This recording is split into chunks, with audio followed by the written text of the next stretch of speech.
Welcome to Infant India's Education World. अस्सलामुअलैकुम बच्चों, कैसे हैं आप सब। उम्मीद करती हूँ खैरियत से होंगे। बच्चों, आज हम पढ़ेंगे रियाजी और हम जमा करना सीख चुके हैं। तो हमारी किताब में कुछ मिसाल के तौर पर दिया गया है और अच्छे से समझने के लिए तो आइए आज हम पढ़ो और हल करो क्या करेंगे। आज हम पढ़ेंगे और कुछ सवालात दिए गए हैं उससे हल करेंगे। पहला सवाल है, जलील के पास 6 खुरियाँ हैं। हामिद ने उसको 3 खुरियाँ और दिए, तो अब जलील के पास कुल कितने खुरियाँ हो गए। जलील के पास कितनी है बच्चों? 6 और हामिद के पास 3 खुरियाँ। कितने हैं? 6 और 3। खुरियाँ मतलब पता है आपको? चौक, जिससे आप पार्टी पर लिखते हो ना। तो जलील के पास है 6 और हामिद के पास है 3। तो अब हम क्या करेंगे, आप अपनी उंगली के ज़रिए गिन सकते हैं। आप पहले 6 उंगली निकालेंगे और उसमें 3 उंगली को और जमा कर देंगे। तो क्या हो जाएगा? 6 जमा 3, 1 2 3 4 5 6 और उसमें मिला देंगे 3 और 7 8 9। तो हमारा क्या जवाब आएगा? 9।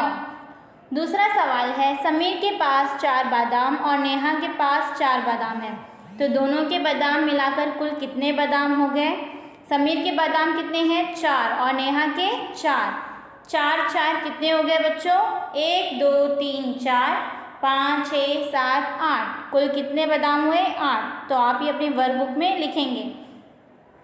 समझ में आया? उसी के बाद हमारे पास तीसरे और चौथे सवाल भी मौजूद है। जोसेफ के पास 7 फूल हैं और एडिसन के पास 2 फूल हैं। तो दोनों के फूल मिलाकर कुल कितने फूल होंगे। अब देखें, यहाँ पे आपको चौकोन में लिखा हुआ नहीं है, यहाँ पर आपको खुद लिखना है। तो अब आप क्या करेंगे, जोसेफ के पास फूल, उसके सामने जो चौकोन दिया गया है बिल्कुल उसी के सामने आप लिखेंगे 7।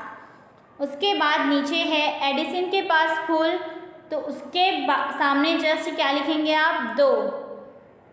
अब कुल फूल पूछा गया है, तो आप क्या करेंगे, 7 में 2 जमा करेंगे। कितने हो गए?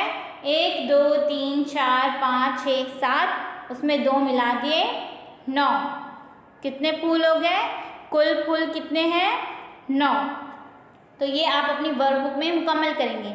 दूसरा सवाल है, जिया के पास 5 मोती हैं और परमीत के पास 3 मोती हैं। तो दोनों के मोती मिलाकर कुल कितने मोती हैं। तो अब आप क्या करेंगे, बिल्कुल इसी तरह जिया के पास कितनी मोती है? 5, उसके सामने जस्ट लिखेंगे 5।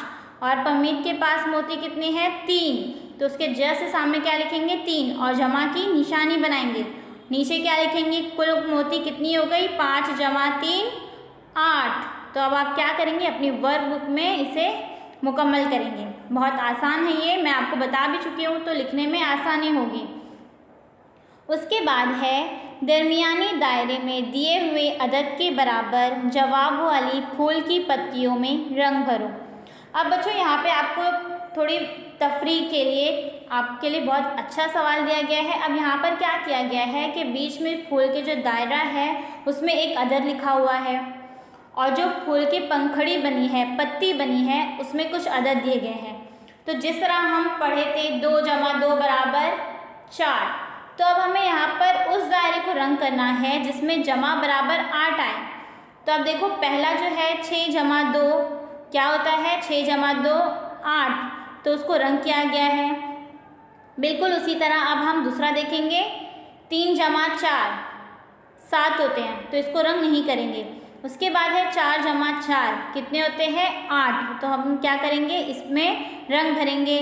उसके बाद है 5 जमा 3, इसमें भी रंग भरेंगे क्योंकि 5 जमा 3 8 होते हैं। उसके बाद है 2 जमा 4, तो 2 जमा 4 कितने होते हैं? 6, तो इसको भी रंग नहीं करेंगे।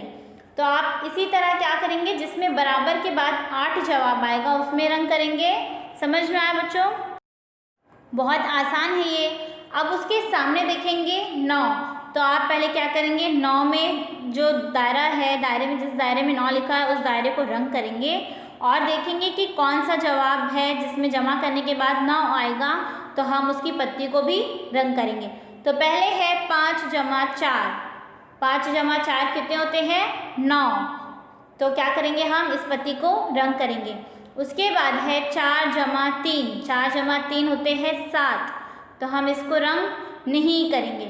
उसके बाद है 6 जमा 3, 6 जमा 3 कितने होते हैं?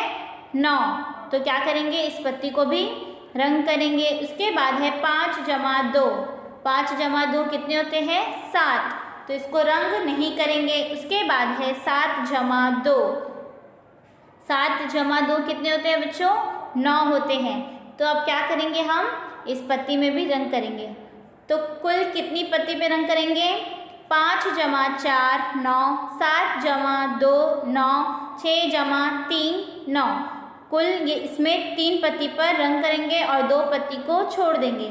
और 8 वाले में 6 जमा 2 में पहले से रंग है। उसके बाद है 4 जमा 4 बराबर 8 और 5 जमा 3 बराबर 8, दो पत्तियों में रंग करेंगे और 2 पत्ती को खाली छोड़ देंगे। तो आप क्या करेंगे? अपनी वर्कबुक में इस पेज पर ये सरगर्मी जो दी गई है आप इसे मुकम्मल कर लेंगे और जो जवाब बराबर है जो मैंने आपको अभी बताई बस उसी में आपको रंग भरना है। समझ में आया बच्चों? बहुत आसान है। उम्मीद करती हूँ कि ये सरगर्मी आप आसानी के साथ और दिलचस्पी के साथ मुकम्मल करेंगे। ठीक है बच्चों, अब उसके आगे देख लेते हैं। तितलियों पर दिए हुए अददों की जमा करके मुनासिब फूल से जोड़ो। यहाँ पर भी आपकी तफरीह के लिए सवाल है और बहुत ही मज़ेदार है। क्या करना है हमें? तितलियों पर जो दिए हुए अदद है उनकी जमा करके मुनासिब फूल से जोड़ देना है। जैसे सबसे पहले यहाँ पर है 7 जमा 2, तो 7 जमा 2 कितने होते हैं बच्चों? 9। तो देखो उस जिस फूल पर 9 लिखा है उससे यहाँ पर जोड़ा गया है। तो ये बहुत आसान सी सरगर्मी है। अब देखो हम देखेंगे यहाँ पर दूसरी तितली जो है उस पर है 4 जमा 3, 4 जमा 3 बराबर 7, 4 जमा 3 बराबर 7। तो क्या करेंगे हम? ये तितली को ये वाले फूल से जोड़ देंगे जिस पर 7 लिखा है, इस तरह से। उसके नीचे है 5 जमा 1, 5 जमा 1 कितने होते हैं? 6। तो क्या करेंगे हम? इस तितली को इस फूल से जोड़ देंगे। बहुत आसान है, बाकी आप खुद कर लेंगे अपनी वर्कबुक में। उम्मीद करती हूँ कि ये सवाल भी आपको आसानी के साथ समझ में आ गया होगा और आप इसे अपनी वर्कबुक में मुकम्मल कर लेंगे। और अगर आपसे कोई वीडियो मिस हो गई हो तो आप infant India educational world search करेंगे और प्लेलिस्ट में जो चाहे जिस क्लास की चाहे आप वीडियो देख सकते हैं। जल्दी मिलेंगे एक नई वीडियो के साथ। अल्लाह हाफिज़। Please subscribe the channel and press the bell icon.